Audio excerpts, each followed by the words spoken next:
a drive this morning at the top of the hill, and looking down the valley, the sun was shining. I said to Richard, what a magnificent view.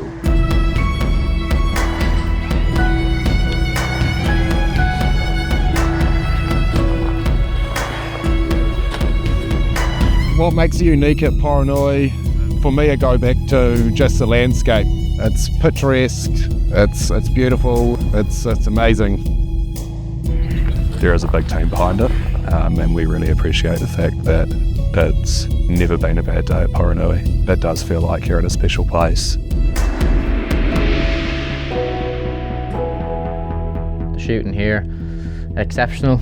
Really high birds, but plenty of variety for different teams. World class, I haven't seen it better anywhere else. It's not just one category, it's all sorts of pheasants we can supply. You've seen pheasants which are as good as anything in the world from what I can see today.